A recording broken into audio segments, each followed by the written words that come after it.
Alright y'all, welcome back to Final Boss Auto Hub. And I just want to apologize before we get into the video if you see some lighting streaks. I'm not in my office like I normally am, so the lighting might be streaky here and there because it's bright as hell up here. But without further ado, let's get right into it. This video is pretty much about the new Ferrari Luce. It's their new EV sector. You know, Ferrari wanted to take a dive into that sector, and I'm just here to pretty much talk about it. This is probably considered the most controversial Ferrari in the brand's history.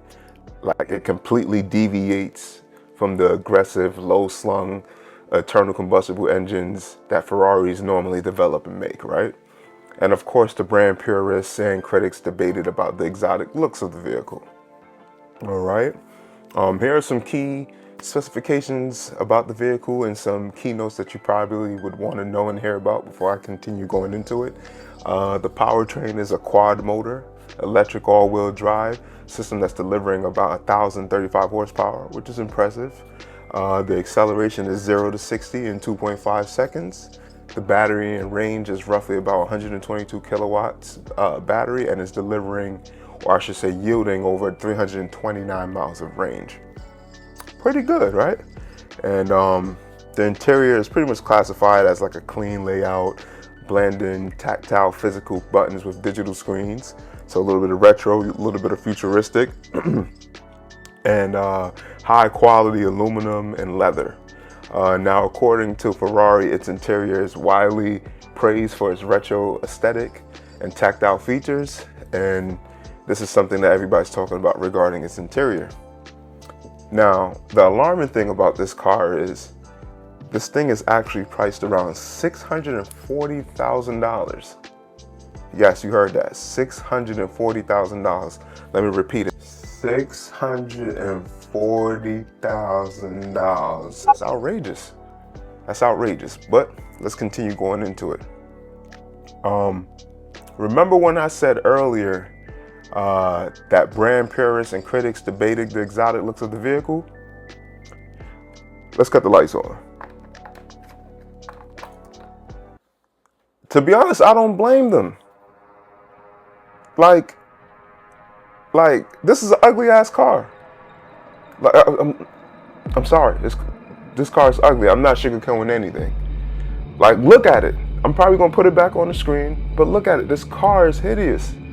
Like, if you had the money, like, really think about it. If you had the money, would you actually buy this shit for $640,000? Like, Ferrari, I'm sorry. I'm going hard on you like this. I'm probably never going to be able to get invited to any Ferrari press events. And I hope that's not the case, because I really appreciate Ferrari for what they did and what they've done in their history. But, like, what happened? Like, you guys are known to, like, how can I say, like, making absolutely beautiful shaped, exotic looking cars with the patented Ferrari red. You guys are, like, historically known for being the brand that always, you know, that every young teenager always had on their walls, visualizing waking up one morning and having that car in his driveway. You know, like, I don't get it. I don't get it. Like, come on, like, what was y'all thinking? All right, so let me get up off my soapbox and get back professional, just in case if anybody else want to do some videos with me. I apologize, y'all, but I had to get that off my chest. But going back into the more professional talking points of this video, I think Ferrari wanted to get into the EV circuit and, of course, make their money in the sector and not leave any money on the table. And for that, I don't blame them at all. Go ahead and make your money. I said this in the previous videos about other EV cars. Everybody's doing it. It is something that everybody's kind of diving into. Go ahead. Go and make your money, right? But I don't think teaming up with Johnny E's creative collective, Love from Apple, was the best idea.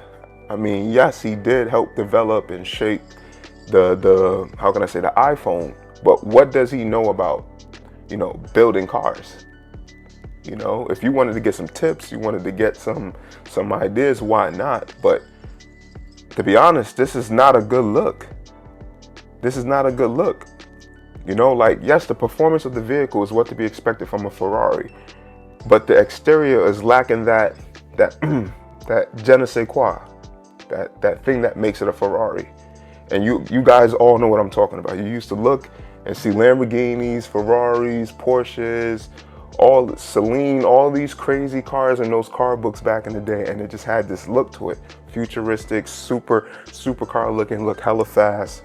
But you see this car and it just looks like a souped up Prius or something. Like it's a Nissan Leaf. It's one of these oddball looking EV cars. And then you guys have the nerve to charge $640,000 for it. That's crazy.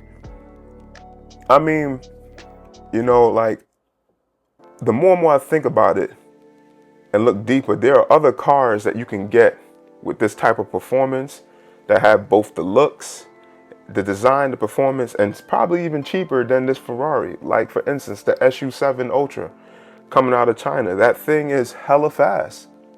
I think it accelerates roughly around the same 0 to 60 as this car, if not around the same figure. And they're selling it for $80,000. And that thing looks more like a Ferrari than this Luce looks like a Ferrari. If you look at it, I'm gonna put it on the screen so you can see it for yourself. Like, it's just an amazing looking car. And of course, with all the politics and things like that, we may never be able to get this car in the United States. But if you have money, maybe. You know, rich people get away with a lot of stuff. So if you have the funds and the connections, you probably could. But look at that car, it's crazy. Then you got the Porsche Taycan, or Taycan, however you want to enunciate it. Tomato, right? It's about $189,000, and it has almost the same level of performance, and it's just a sweeter looking car than this. Just a better looking car, without a doubt, with similar performance, and it's about $400,000 cheaper. Come on now, come on. And then if you really want to go in the upper echelon of things, you got the Rimac Nevera, which is $1.7 million. Now, if you see that shit, that thing looks way better than what this Ferrari looks like. It's worth the $1.7 million. It's worth the $1.7 million. And kids, I apologize if I'm cursing too much, but you got to understand, like, this car had the expectations of this car. Just to see it, and you're looking at it like, what is this? It got me stuttering in this video now. Like, it doesn't make sense, you know?